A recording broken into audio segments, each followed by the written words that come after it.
आप जानते होंगे इज़राइल में एक जंग लगी जहां पर गोलायत नामक एक दानव ने इज़राइल को ललकारा और कहा आओ और हम लड़ाई करते हैं, अगर तुम हार गए तुम हमारे अधीन हो जाना, अगर हम हार गए हम तुम्हारे अधीन हो जाएंगे।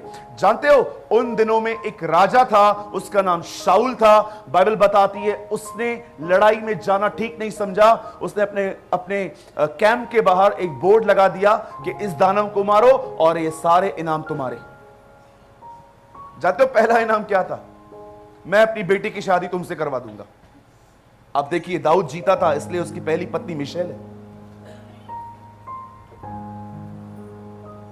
मुझे बताइए अगर ये व्यक्ति हार के वापस आता है तो हम कह सकते कम से कम लड़ा तो सही। ये इतना हारा हुआ व्यक्ति था अपने विचारों में कि लड़ने भी नहीं गया, लड़ने से पहले ही उससे सोच लिया मैं नहीं जीत पाऊंगा। ये उन्हीं लोगों की दिशा होती है जो मात्र खुदा को न देखकर सिर्फ तकलीफ को देखते रहते। सोच में हारापन।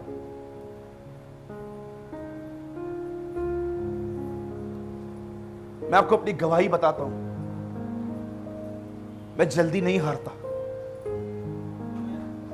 बी अ फाइटर, एक वॉरियर बनो। जानते हो यहोशू और कालेब क्यों लड़ पाए उन लोगों से? क्योंकि यहोशू और कालेब जानते थे खुदा ने दानवों से लड़ने के लिए हमारा अभिषेक किया है। कोई प्रॉब्लम खुदा की सामर्थ से बड़ी नहीं है। 4:13 फिलिप्पियों में लिखा गया है परमेश्वर जो सामर्थ हमें देता है हम उसमें सब कुछ कर सकते हैं। किसको निहार रहे हैं आप? किसके बारे में अधिक सोचते हैं आप? अपने परमेश्वर के बारे में कि अपने हालातों के बारे में? कभी कभी क्रिश्चियंस को देखता हूं ऐसे ऐसे बैठे रहते कलीसिया में, मरे हुए। Praise the Lord, praise the Lord. इससे अच्छा तो न बोल प्रेज द लॉर्ड। आपको पता है आपका बॉडी लैंग्वेज कैसा होना चाहिए?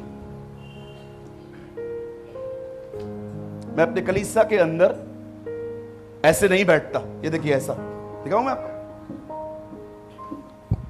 ऐसा। मैं अपने कलीसिया के अंदर खुदा का कलाम सर ऊंचा करके सुनता हूं। मैं अपनी बॉडी लैंग्वेज भी ऐसा रखता हूं कि सामने वाला जब देखे ना तो उसे विश्वास होना चाहिए कि वो आपको सुन रहा है। कई बार जब वर्शिप भी होती है ना, लोग जानते क्या करते वर्शिप में? भाई वर्शिप करवा रहे और हम लोग ऐसा लगता है मलेरिया है जैसे तुम्हें। मेरे कलीसिया में एक दिन एक बहन ऐसे वर्शिप कर रही थी, सेनाओं का यहोवा हमारे संग संग है। मैंने कहा बहन तेरे साथ बिल्कुल नहीं। कैथरीन कुलमन की सेवा में एक दिन आगे के कुछ लोग सो रहे थे, वो नीचे उतर के जानते हो क्या बोलती है? पीछे जाके बैठो।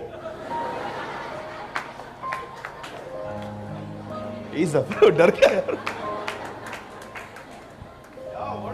वो लेडी आज जॉन वेस्ली की सेवकाइया देखो, go and watch some videos. उसके कलीसिया में एक दिन एक बहन जूड़ा बना के आगे बैठी थी। जॉन वेस्ली नीचे उतरे और उसको आके बोलते हैं मेरी ये इशारों में बोल रहे वहां चला जा यार तू।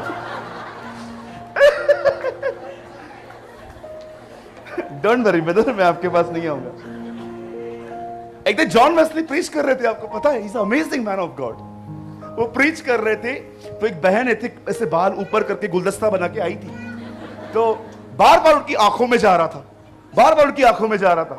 आखिर उनसे रहा नहीं गया, वो नीचे उतर के कहते हैं बहन आप यहां पर प्रभु की आराधना करने आए हैं कि इसलिए आए हैं कि हम आपकी आराधना करें? मैं एक दिन छत्तीसगढ़ में था, यहीं पर, not in Raipur but in some other place. एक चर्च में मैंने देखा 5वीं और 6ठी रो में जवान लोग मोबाइल लेके बैठे हुए थे, चैट कर रहे थे। तो मैंने देख लिया अब मेरा जी जल गया। मैंने कहा यार, I am a hot preacher और ये लोग ऐसा काम कर रहे। तब मैंने खड़े होके कहा, 4 दरवाजे हैं, जल्दी से एक चुन के निकलो। पास्टर डर गए जो पीछे बैठे थे। उन्होंने मुझे बाजू में बात में कहा, आप ऐसा बोलेगा तो लोग कैसा आएगा। मैंने बोला, ऐसा लोग बैठ के भी किस काम का पास्टर, इनको जाने दो पास्टर। जब भी आप चर्च में आओ अपना फोन बंद करो, हमेशा। मैं रविवार को अगर अपने बिल्डिंग के नीचे उतरता हूं, मेरे हाथ में बाइबल होती है और कोई मुझसे पूछता है ना, भैया आप कहां जा रहे हो, मैं उनको बोलता हूं मेरे हाथ में बाइबल है, आज रविवार है, मैं अपने परमेश्वर को आदर देने जा रहा हूं।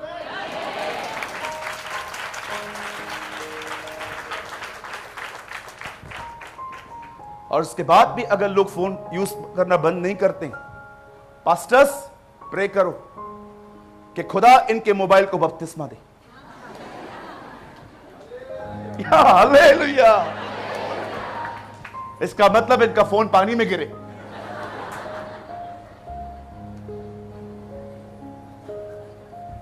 आप मेरे कलीसिया के बारे में कुछ जानना चाहते हैं?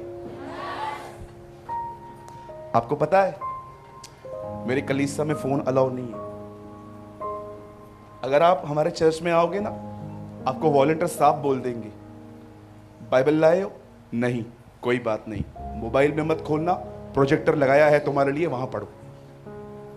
जिससे भी मैंने नीति वचन 4:23 मैंने निकाला है, तो हम लोग अपने चर्च में एक प्रोजेक्टर लगाते हैं, वहां पर वचन कोट कर देते हैं। आप मेरे वीडियोस को देखोगे ना, लेफ्ट साइड एक रहता है। अगर आप बाइबल लेके आते हो तो आप उसमें से पढ़ो, अगर नहीं लेकर आए हो तो उसमें से पढ़ो, मोबाइल निकालना ही नहीं है।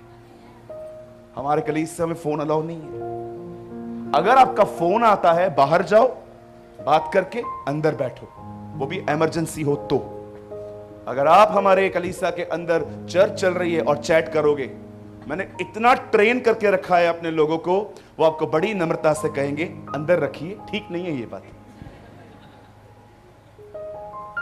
आप हमेशा याद रखिएगा, दाऊद के बेटे ने व्यभिचार, दाऊद के घर में व्यभिचार हुआ, उसके बेटे ने उसकी बेटी के साथ गुनाह किया और बाप ने अबशालोम की हत्या हुई।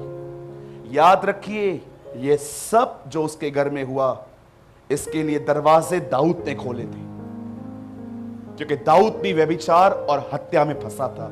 याद रखना, आज जो आप कर रहे हो, कल पीढ़ी भी करेगी। अगर आज हम एक ऐसे व्यक्ति बने जो अपने फोन को साइड में करके खुदा के कलाम को सुने, हमारी आने वाली पीढ़ी भी ऐसे ही बनेगी।